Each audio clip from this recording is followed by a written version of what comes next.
నమస్కారం. V12 news లోకి స్వాగతం. నేను మీ సంధ్యారాణి. ఈనాటి ప్రధాన వార్తల్లోని ముఖ్యాంశాలను ఇప్పుడు చూద్దాం.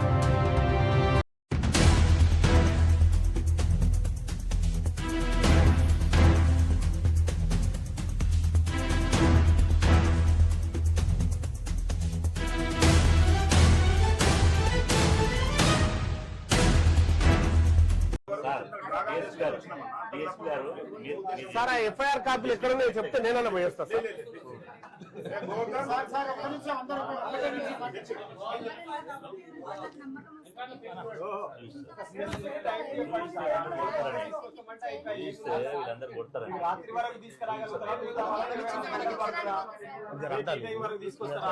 మిగతా వాళ్ళందరినీ చూస్తే అయిపోయా. ఫస్ట్ రిపోర్ట్ ఇది ఎప్పుడు చేశారు? 22 అది ఇవ్వాలడదానా ఇక్కడ ఎఫ్ఐఆర్ ఎఫ్ఐఆర్ నెంబర్ చూస్తే అయిపోయాయి.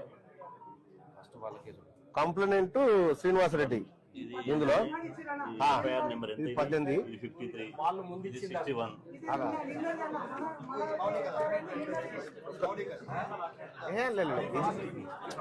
ఫస్ట్ ఎఫ్ఐఆర్ ఇది ఎఫ్ఐఆర్ కాదు సార్. పర్మిషన్ కోసం పెట్టుకోరు మీరు, పర్మిషన్ కోసం పెట్టుకోరు. అది ఎఫ్ఐఆర్ కాదు. ఇప్పుడు కాదు, ఇప్పుడు దీనికోసం పర్మిషన్ పోయిరా? ఎందుకు పోలేదు? ఎట్లున్నదంటే వీళ్ళు ఇచ్చిన దరఖాస్తు కూడా మీరు చూడండి. చూడండి వాళ్ళు ఏం దరఖాస్తు సార్. నేనేమంటున్నా వీళ్ళ దానికి మీరు కోర్టు పర్మిషన్ కోరు, వాళ్ళ దానికి కోర్టు పర్మిషన్ ఎట్లా పోతావు? పర్మిషన్ తీసుకున్నాక ఇది కూడా ఎఫ్ఐఆర్ చేస్తాం ప్రకారం.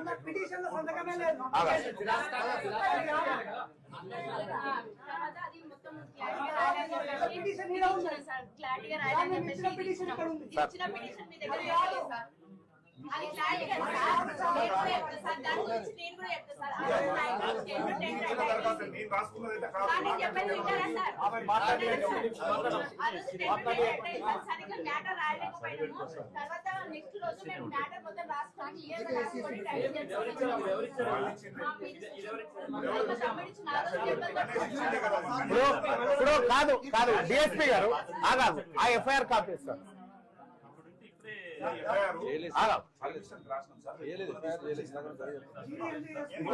ఇప్పుడు ఏమన్నారు సార్? మీరు 2 ఎఫ్ఐఆర్లు చేస్తామని చెప్పారా? ఏది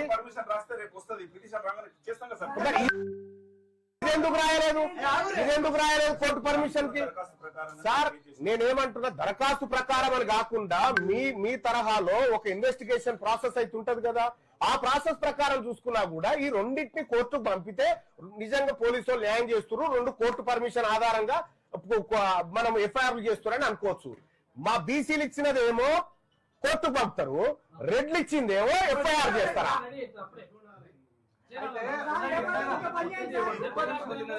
కన్ను తిన్నుందేమో కేసు చేయాలంటే కోర్టు పర్మిషన్ కావాలి.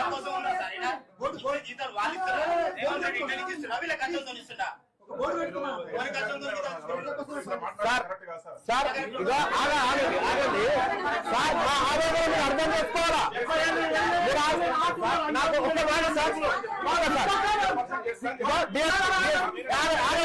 ఆగండి వెంకట్ ఆగు. ఇదో అరే నేను మాట్లాడుతున్నా కదా, ఇదో ఆగండి ఇదో ఆగాలి ఒక్క నిమిషం సార్.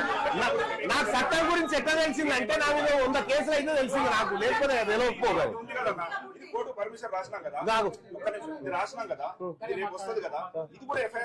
అయితే నేనేం చెప్తా ఉన్నా, మీరు ఇదొక్క దాని మీద మీకు ప్రేమ ఎందుకు కలిగి ఎఫ్ఐఆర్ చేసిరు, దీని మీద ఎందుకు చేయలేదు?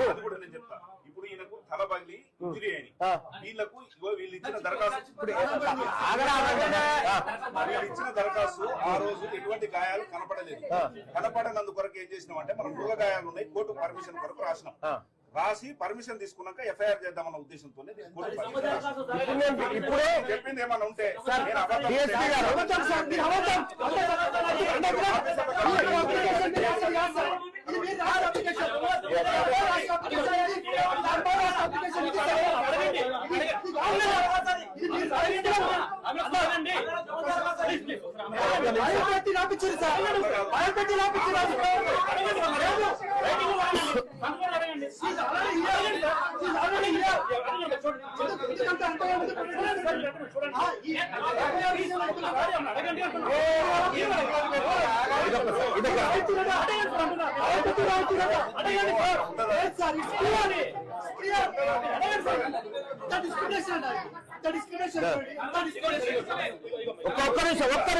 ఒక్క నిమిషం మీ భాగవతం అంతా ఇన్నే ఉంది జరా ఒక్క నిమిషం మీ పోలీసు వాళ్ళ భాగవతం అంతా ఇన్నే ఉంది కానీ ఒక్క నిమిషం ఆగండి. ఇక్కడ అమ్మా బుజ్జి ఆగరా తల్లి. ఇక్కడ I humbly submit that on 18/2/2026 21:30 hours అంటే రాత్రి 9:30కు వీళ్ళు కంప్లైంట్ ఇచ్చిందని రాసినావు. వీళ్ళు రాత్రి 8 గంటలకు కంప్లైంట్ ఇచ్చినట్టు పెట్టినావు. ఎట్లా సాధ్యమైంది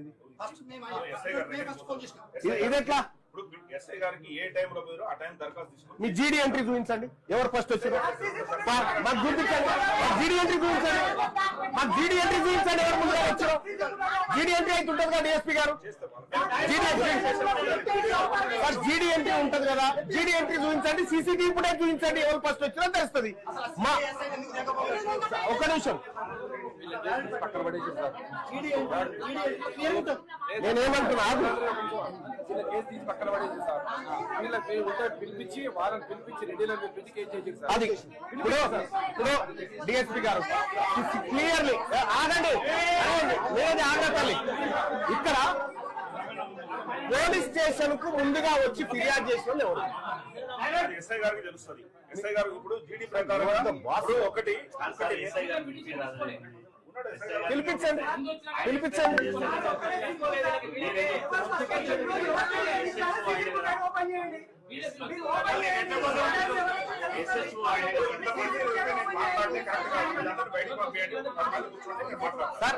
మేము సామరస్యంగా మాట్లాడుకుంటాం, ఇబ్బంది లేదు. ఇగో నేనే చెప్తా. ఇగో ఆగండి. ఇగో మనం ఏదైనా ఉంటే చట్టం ఆగండి. డిఎస్పీ గారు నేను చెప్తున్నాం కదా, మా వాళ్ళకి చెప్తున్నాం కదా, అందరూ దయచేసి సైలెంట్ గా ఉండండి. డిఎస్పీ గారు పూర్తి స్థాయిలో కోఆపరేట్ చేసి ఎస్ఐ గారిని కూడా పిలిపిస్తున్నారు. ఇప్పుడు ఇక్కడ మనం అడిగినటువంటి ఫస్ట్ ఏవి 2 ఎఫ్ఐఆర్ కాపీలు అడిగినాం. అయితే ఒకటే ఎఫ్ఐఆర్ దొరికింది. కారణం ఏంటంటే రెడ్లు ఇచ్చిన పిటిషన్ ఎఫ్ఐఆర్ చేసిరు. ఇది